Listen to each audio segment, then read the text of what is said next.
Merhaba arkadaşlar, Pet Sevenler Birliği kanalına hoş geldiniz. Hesap kapışmasının yeni bir bölümündeyiz arkadaşlar. İki zengin hesabın kapışmasını gerçekleştiriyoruz ve haftalardır liderliğini sürdüren Çayspor geçen hafta geçildi. Ayranspor, bir tarafta Çayspor, diğer tarafta Ayranspor. Çok iyi başlayan bir Çayspor vardı. Üst üste birçok hafta Epic'e tek atmıştı. Ayranspor Epic çıkaramadı, zar zor çıkardı derken son haftalarda ikişer bir anda çıkarmaya başladı ve kolektif güç anlamında Çayspor'u geçti. Fakat epik sayısı anlamında ise geride. İki farklı puan tablosunda liderler farklı aslında arkadaşlar. Kolektif güçte Ayranspor farkı açacak mı? Liderliğini sürdürebilecek mi? Diğer tarafta Çayspor 9'da kaldı. Skor 9-6. 10 olduğunda ikinci paketini alacak. İkinci yıldızını takacak. Ayranspor 6. 4 tane epik futbolcuya da Showtime'a tek atması lazım. İkinci yıldızını takabilmesi için, ikinci armasını alabilmesi için. Çayspor'un bir kadrosuna bakacak olursak arkadaşlar şu an 3151. Mesela Olise'nin form durumu A. Şu baktığımızda diğer Muhammed Salah mesela A formunda 101. Kalecimiz 99. Onun dışında 100'ün altında oyuncumuz yok. Kaleci dışında bize artık 101-102 seviyeli isimler lazım. Bir bakıma Epic Showtime çıkarmamız gerekiyor. Kadro dışındaki isimler de bunlar. Burada 101 olacak bir isim yok. Güçlendiricilere bakıyoruz. Saka'nın bu kartı 101 seviye. Güçlendiricisi o hep 101 arkadaşlar. İlk 11'imizde. Şimdi çok fazla paket var ama bazı paketler bizler için önemli. Bir bunları alalım arkadaşlar. Bunları daha sonra alabiliriz. Görevlerden de ücretsiz açma haklarımız var. Şimdilik 6 tane. Buradan 5 tane. Ben yine buradan kazanmaya devam edeyim. Şu ana kadar kaç tane ücretsiz kazandıysak ama açalım. Burada daha alacağımız ücretsiz açma hakları var. Önümüzdeki hafta onları tamamlamaya çalışırız. Az da olsa buradan bir GP hediyesi. 21 tane ücretsiz açma hakkı var. 19'u burada. İşte burası önemli. Öncelikle arkadaşlar bu paket bizler için önemli. Buradan tek atacağız. Bu kapışmada tek atarak kapışıyorduk. Biz ilk defa izleyecek arkadaşlarımız varsa da kısa bir not düşmüş oldum. Çünkü buradaki güçlendiriciler her zaman çalışıyor. Fakat Japon Showtime paketinden biz açmıyorduk. Çünkü buradaki güçlendiriciler kadroda ne kadar Japon Ligi futbolcusu varsa o kadar iyi çalışıyor. Bizde yok öyle bir şey. Japon Ligi futbolcusu kadroda hiç yok. O yüzden düşük seviyeli olacak. Bu bizim işimize yaramıyor. Bu paket de yaramıyor. Çünkü bu güçlendiriciler her zaman çalışmıyor. Ama buralardan olur da Showtime çıkaran olursa bizim şartımız şuydu arkadaşlar. eFootball parasıyla açılım gerçekleştirilen paketlerden gelen isimler önemli. Sonuçta bu paketler eFootball parasıyla açılım yapılabilen paketler. Bence bu iki paketten olur da ücretsize Showtime gelirse skora sayalım. Örneğin 9-6'ya 10'a sayalım. Sonuçta bu da bir büyük başarı. Buradan Showtime çıkarabilmek. Ama eFootball parası harcamayacağız. Player of the Week'teki isimler bizim hiçbir işimize yaramıyor. Mbappe her iki hesapta da var. Şimdi bu pakette de ilginç bir durum var arkadaşlar. Buradaki güçlendiriciler de kadroda ne kadar Brezilya Ligi oyuncusu varsa o zaman çalışıyor. Ama Japon Ligi'nden farkı burada seviyeler yüksek. Şimdi benim aklımı o karıştırıyor. Bu futbol mesela Estavio 101'e kadar çıkan bir isim.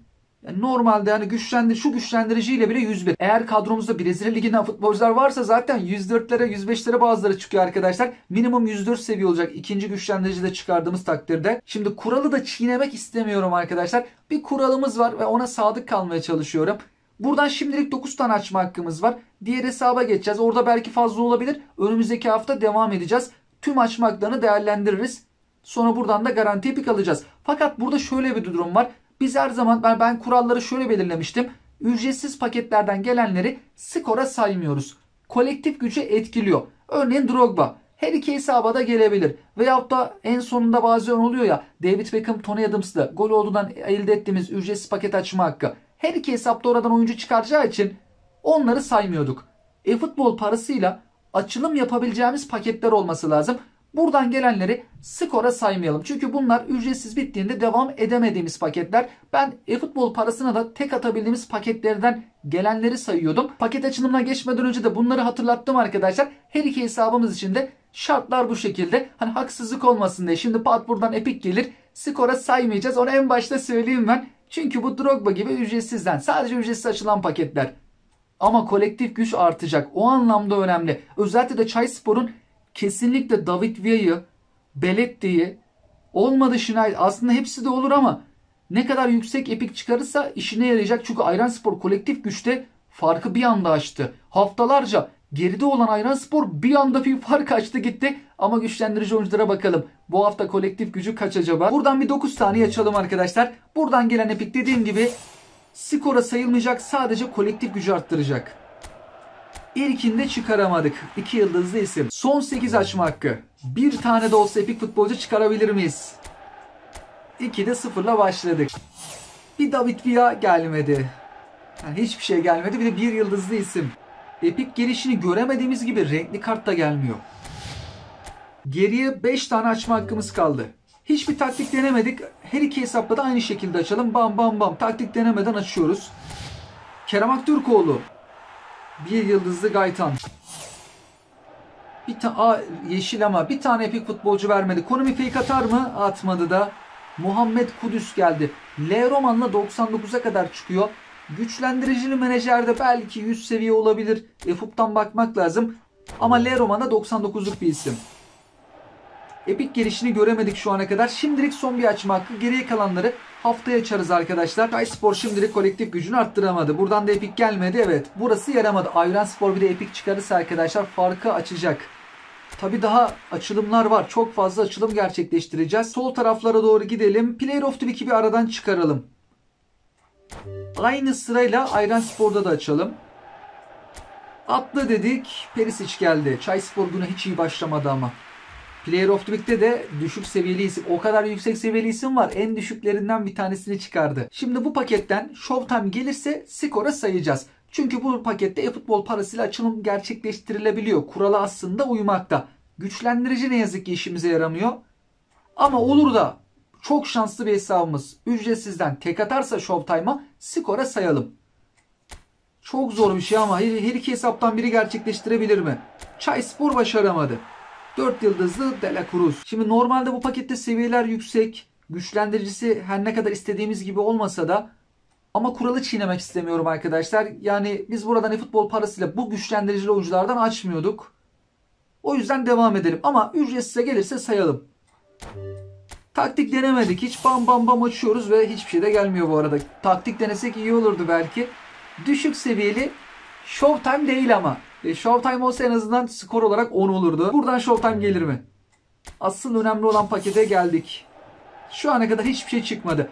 Skor 9-6 arkadaşlar. Asıl önemli olan paketteyiz. Alexander Arnold, Rafinha ve Ferdi Kadıoğlu Showtime paket. Olur da bu paketten Çayspor bir tane bile olsa Showtime çıkardığı takdirde 10 olacak. Ve ikinci 5 olduğu için ikinci yıldızını armasının üstüne takacak. İkinci paketini de almaya hak kazanacak. İstediğimiz paketi Çayspor'a alabileceğiz. Burada taktik deneyelim. Ücretsizden geleni de sayacağız. 900 ve 100'ü de açacağız arkadaşlar. 3 kere açılım gerçekleştireceğiz. Klasik taktiğimizi hep yapalım o zaman. Değiştirmeyelim. 2 kere ortadaki oyuncuya tıkladık. 2 kere de bu ücretsize. Ücretsize çıkaramadı. Sürpriz olmadı. 3 yıldızlı mı? Evet, 3 yıldızlı standart kart. Diyorum ki önce 100 futbol parasıyla açalım. En son 900 açalım. Yine aynı isme tıklayalım. Hep ortadakine tıklayalım. Çünkü unutmayayım, sonra karıştırıyorum arkadaşlar. 100 iptal et. 100. Çok zor bir şey ama. Her iki hesapta bir kere 100 futbol parasını ama çıkardı. İlk Çayspor yaptı. Geçen hafta da Ayranspor yaptı. Hem de 100'ü arkadaşlar. Çok zor bir şey. İşte en önemli açılım. Çayspor'un kesinlikle Showtime çıkarması gerekiyor. Kolektif gücü Ayranspor yoksa açacak. Bir de 9'da kaldı. Fırtına gibi başladı. Haftalarca liderliğini farklı bir şekilde sürdürdü. Son haftalardaki düşüşle bir anda geçildi. Yani yıldızda da geçilecek gibi. Armasının üstüne ikinci yıldızı bu hafta takabilir mi? İşte burası önemli. Showtime geldiği takdirde ikinci yıldızını aldı. Alamadı.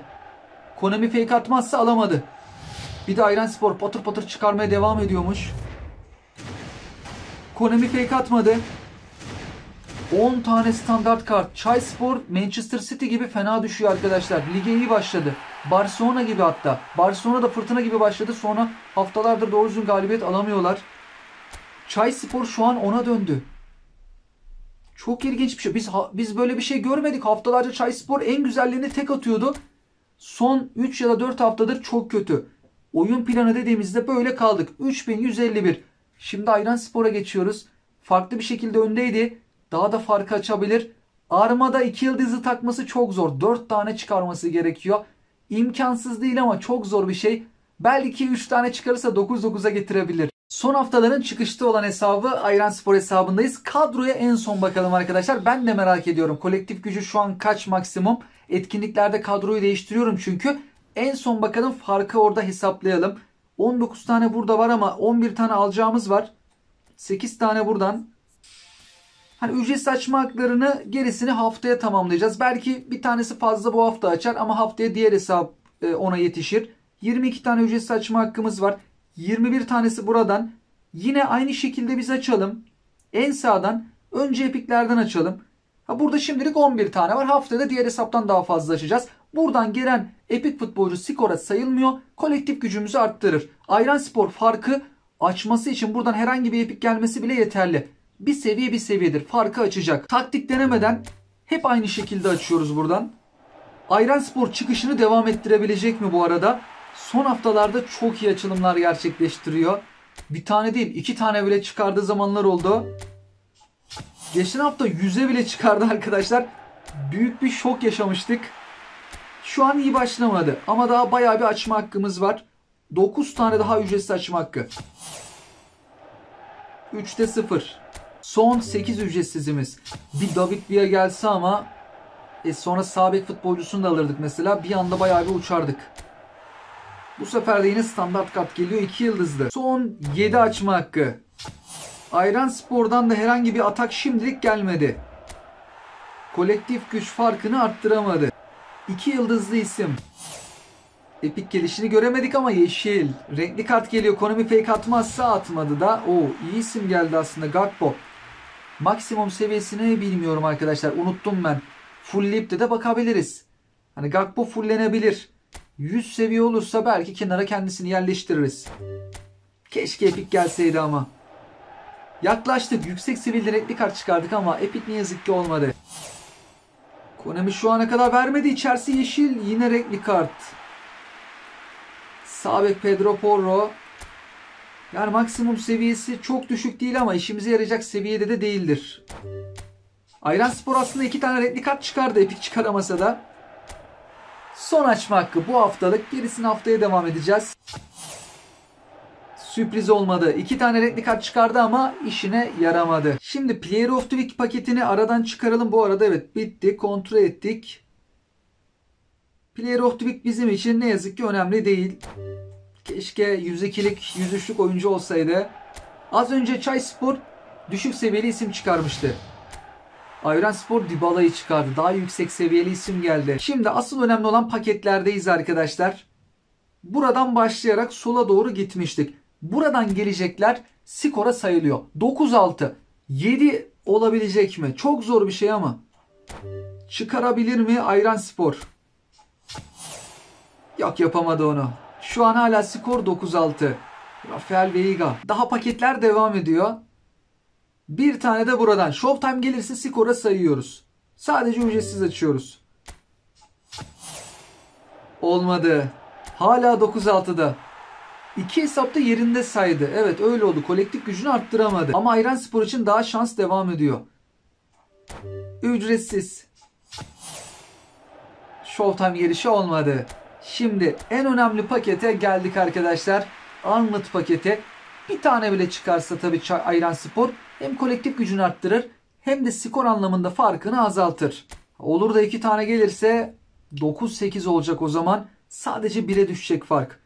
Hepsinde aynı taktiği deniyoruz. Ücretsize tek atabilir mi Ayranspor? Bunu bu zamana kadar her iki hesapta gerçekleştiremedi. Olmadı. Bir umutla açtık ama hiçbir şey gelmiyor. 3 yıldızlı isim. Şimdi kritik açılımlardan bir tanesi. Yüzü bir aradan çıkaralım. Yine Alexander Arnold'a tıkladık. İkinci yüzde basacağız. Yüze çıkarmak zor. Bir kere başardı bunu geçen hafta Ayranspor. Bu hafta da olur mu? Olmadı. 900'e çıkarma ihtimali biraz daha yüksek. Tabi tek atmak zor ama Ayranspor başarabilecek mi? Eğer buradan bir tane Showtime gelirse skor 9-7 olacak ve kolektif gücünü çıkarmış olacak Ayranspor. Tek atabilecek mi? Haftalardır çıkışı devam ediyordu. Duraklayacak mı bu hafta? Yoksa galibiyet serisine devam mı edecek?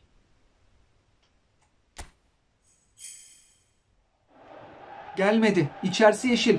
Fake atmazsa Konemi renkli kart geliyor. Showtime gelmiyor. Yok, forma tutmadı. 2 hesapta çıkaramadı. 9-6'da kaldı. Ayranspor'un özellikle çıkarması lazımdı. Armada ikinci yıldızını takması için. Kolektif güç anlamında da kolektif gücünü arttıramadı oyuncularımız. Showtime değil ama. Bu kart Showtime kart değil ne yazık ki. Gakpo'yu fullleyelim. Bir bakalım kadromuza. Bu arada oyun planına da bakalım. 6 tane daha ücretsiz açma hakkı diyor. Drogba tarafından galiba. Biz zaten Drogba'yı çıkarmıştık. O çok bir işimize yaramıyor. Daha sonra toplu bir şekilde yine açabiliriz. Bu değil arkadaşlar. Oyun planı listesini değiştirelim. Kadro bu. 101'lik bir tane isim bile çıkaramadık. Palmer'ın güçlendiricisi B'miş. Alexander Arnold'un A. Kenarda 101 olacak bir isim var mı diye bakıyorum da. Bizim Harry Kane'imiz falan kadroda var mı? Mesela burada 100'lük Harry Kane var. Bu Harry Kane de 100 seviye. Yine bir kontrol edelim. Yok, arttırmadı. Evet, kadro gücümüzü arttıracak herhangi bir isim yok. Fark 11. Burada güçlendiricinin çalışma durumuna göre fark bir sayı azalıyor, 2 sayı azalıyor da yükselebiliyor. 3160'ı geçmiş bir Ayranspor. 3150'ye az geçmiş Çayspor. Fark yine bu şekilde kaldı. Haftaya arkadaşlar çok fazla epik paket var. Pazartesi var, yılbaşı var. Sonra bir daha pazartesi gelecek olan var. Önemli açılımlar gerçekleştireceğiz. 2 hesapta belki epikler çıkarabilir. Özellikle de o Gareth Bale'lı pakette epik sayısı fazla olacağı için her iki hesabında şansı yüksek olacak. Biz bir futbolcuyu fullleyecektik, unuttuk arkadaşlar. Gakpo. Ben onu merak ettim. Antrenör derdimiz olmaz. Silecek çok fazla futbolcumuz var. Ben bir ara bir toplu oyuncu silerim arkadaşlar. 70.000 DP yetti kendisine. 95'miş. Şimdilik şöyle bir atalım. 99'a kadar çıkıyor. Santrafor kartı. Geriye gelen forvet. O da bu sene bayağı iyi ama. Avrupa Şampiyonası'nda bir çıkış yakaladı. Liverpool bu sene bayağı iyi gidiyor. Gakpo da katkı veriyor. Antrenör Gakpo'dan çok iyi faydalandı. Bu son maçta da güzel bir gol kaydetmişti. Ben tekrardan oraya yüksek seviyeli isim alayım. Kadromuz bu şekilde arkadaşlar. Hesap kapışmasında bu haftayı bu şekilde sonlandırdık. Başladığı gibi bu hafta 0-0 bitti. Yani maç gibi 0-0 bitti. Ataklar oldu ama bir türlü gol sesi çıkmadı arkadaşlar bu hafta. Sizler de bu serimizle alakalı yorumlarınızı bizlerle paylaşabilirsiniz. Hangi hesabı destekliyorsunuz arkadaşlar? Çayspor'u mu tutuyorsunuz? Ayranspor'u mu tutuyorsunuz? Yorum yazarak bizlerle paylaşabilirsiniz. Hoşçakalın.